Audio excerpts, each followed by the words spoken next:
Today we're going to show you how to write a new program for the JDA SF scale filler. So we'll start by putting in the password, press in the area, it's 8 6 times, 1 2 3 4 5 6, then enter on the number pad and log in. From here we'll go to program setup and next page. So we're going to put in the reference number the number of an existing program. In this case we have program number 7 and the target reference number, number 7, enter, and the target reference number is an empty program location that we're going to save program number 7 to before we modify it. So we're going to use number 2 because it's empty, enter, press and hold the confirm button until complete flashes.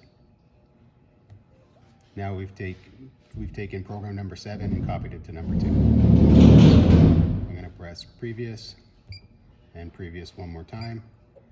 We're on program number 7. We're going to select program number 2, which is the newly copied program. Press enter, next page. And this is showing us all the settings for program number 2, which is currently the same as program number 7. And now we're going to modify these settings to create a new program. So the old target weight was 100 grams. We're going to make the new program 200 grams. So we'll start by changing the target weight. Press on target weight, put in our new value, press enter. And it's a little bit of trial and error. We'll go straight to the run menu and press run, and we'll try a couple cycles, see if it's going overweight or if it's running a little bit too slow, and then we'll come back and modify the parameters in that program. At this point we put the product in the hopper. We're going to set the slide gate. Usually we want about a ½ inch or an inch of product depending on how heavy the weight is.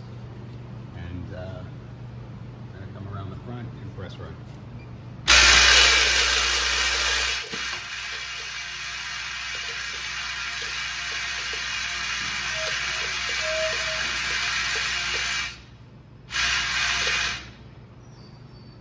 So the program worked, we reached our 200 grams, but in the dribble mode with the gate closed, it ran for about 6 seconds, and we want to reduce that to anywhere from 1 to 3 seconds just to optimize the cycle time. Now we're going to go back into the program and modify those settings to reduce the dribble time and make the program run more efficiently.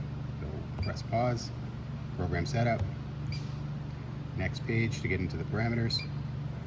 So the two main things that we're going to change, or the 4 main points we're going to change, are the large pan coarse feed percent, and the large pan fine feed percent, and the small pan coarse feed percent, small pan fine feed percent. What those are, the large pan is the rear pan, and the small pan is the front pan with the V shape.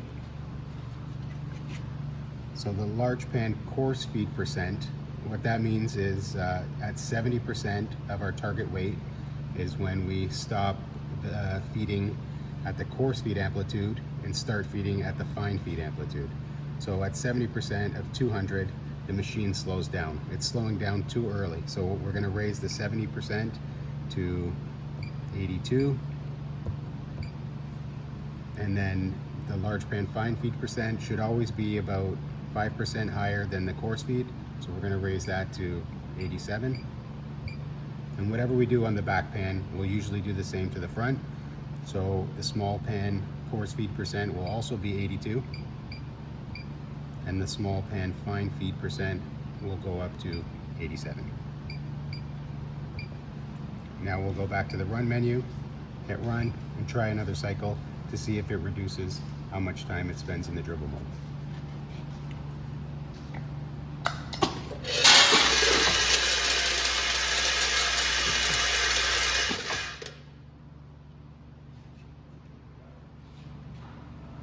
So on that last cycle, it spent no time in the dribble mode. It went right from filling in the coarse mode to the gate closed and finished. And we hit our target weight but it's not ideal because sometimes when it's set like that, we'll go overweight. So we have to reduce it. We're gonna press pause, go back to program setup, next page, and from 82, let's try 79. And then this will drop to 84. And 79, 84. And go back to run menu, hit run, and try another cycle.